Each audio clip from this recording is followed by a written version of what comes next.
qui me paraît le plus important et le plus grave, ce sont des choses qui malheureusement ne font pas toujours la première page des journaux, de quoi qu'on commence à en parler de plus en plus, c'est l'usure et le gaspillage de nos ressources,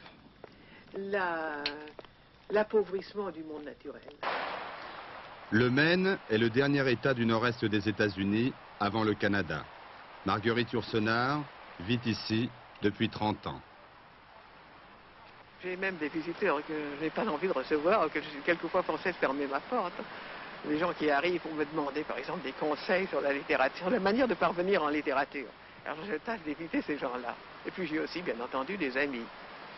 Aujourd'hui, ici, nous sommes sur le lieu de résidence de votre première maison. Vous avez habité ici il y a 30 ans. Une petite cabane, enfin. Très agréablement placé auprès du torrent. Et d'ailleurs, ce torrent, je l'ai entièrement nettoyé moi-même, enlevant les troncs d'arbres qui l'encombraient, etc. C'était à ce moment-là mon torrent. J'ai même essayé de l'acheter, mais c'était trop compliqué.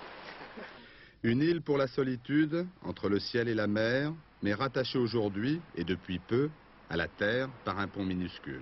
L'île s'appelle le Mont Désert, ainsi baptisé par Champlain, le navigateur.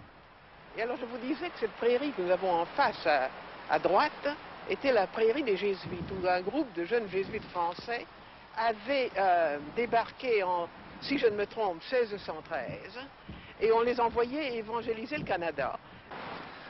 Marguerite Yourcenar a choisi la simplicité, d'autres diraient la réalité. Elle ne se dit pas écrivain, c'est-à-dire adepte du monde littéraire, mais elle écrit. Depuis 50 ans, connue depuis 10 ans seulement, du grand public. C'est moi qui fais toute la cuisine dans cette petite maison. Je balaye les feuilles mortes, enfin je m'occupe de tas de choses. Vous fabriquez votre pain? Je fabrique mon pain, je promène le chien, je téléphone à l'épicier, j'ouvre la porte quand les gens frappent. Ses voisins s'appellent les Rockefeller, pourtant ici, ce n'est plus l'Amérique. Sa maison s'appelle Petite Plaisance, maison de bois, rustique.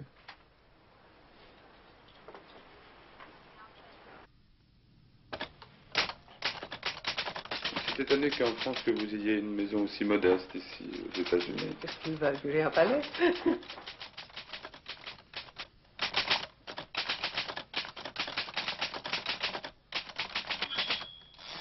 Voici les ancêtres de Marguerite Yourcenar qu'elle a regardés à la loupe dans son livre Archives du Nord.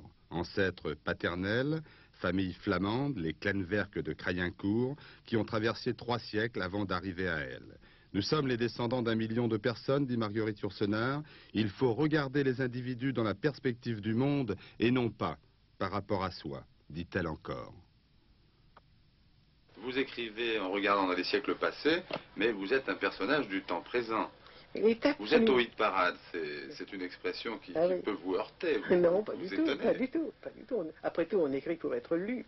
Mais enfin, il est très naturel qu'un écrivain qui ne se place pas dans la mode, qui choisit de suivre sa ligne, mette un certain temps à être lu et surtout à être très lu.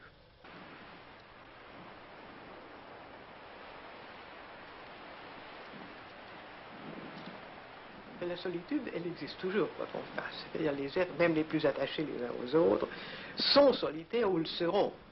On est malade pour soi-même, on est malheureux pour soi-même, c'est-à-dire que les autres n'entreront jamais tout à fait, même la famille ou les amis les plus dévoués ne comprennent pas très bien ce qui se passe quand nous sommes malheureux ou malades. C'est à nous de nous sortir de tout ça. Quand nous avons quitté Marguerite Yourcenar, la neige, donc, venait de s'installer à Petite Plaisance. Pour de longs mois. Dans 2 ou 3 ans, Marguerite Yourcenar écrira le 3e chapitre de ce qu'elle a appelé le labyrinthe du monde. Après Souvenirs pieux, Archives du Nord, ce sera quoi? L'éternité.